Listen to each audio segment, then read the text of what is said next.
And thank you very much. To Kentucky Republican Senator Rand Paul now with more reaction to a growing scandal. Senator, good to see you. Thanks for coming in. Thank you. Are we any closer to knowing whether we also paid for Jeff Neely's wife on some of these trips? Well, you know, if she posed as a federal employee or if federal money went towards the parking, I think we'll be seeing criminal charges here, and I don't see any way they escape that. I think you see that by them already pleading the fifth. But, you know, my office has discovered something else. Apparently, the president had a policy that government employees were not supposed to be going to resort areas.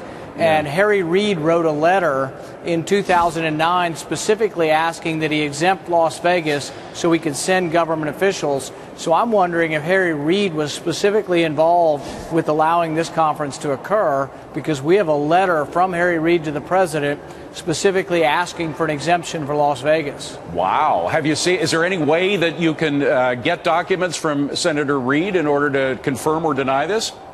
Well, we have the letter, and we'll be happy to forward the letter to you, but we are going to be asking questions, you know, how much Harry Reid knew about this conference and whether or not he approved of this conference and whether or not he thinks it's a good idea for the taxpayer to be funding $800,000 trips to Las Vegas.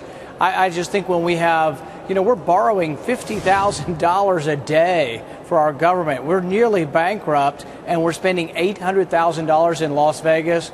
There's something there that doesn't pass the smell test. Well, I don't want to belabor the point on Reid, but I do have to ask, has he said anything about this? You must have questioned at least members of his staff about it.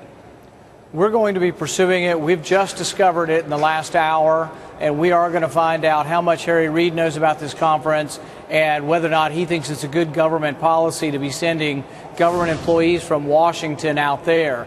In the meantime, I'm introducing a budget next week which will cut the amount of travel money available to government employees by 50%. This will save nearly $5 billion a year if they were to enact my budget provision.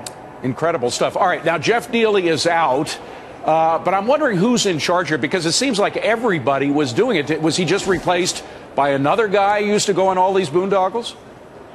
Well, there's a certain amount of irony in this whole thing. The GSA is supposed to be an organization that brings cost-effective buying to government.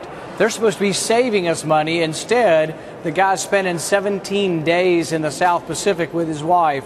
So really, there's something seriously wrong here. But you know what? This may be the tip of the iceberg. GSA is just one agency among thousands. We have millions of employees here. What I want to know is how many of them does Harry Reid sending off to Las Vegas to help his home state? You know, it's the first thing I thought of when I heard details of this scandal was this goes on everywhere. I grew up in D.C. I know that how little accountability there is. The point here is the bigger the government gets, the harder it is to investigate each particular unit, correct?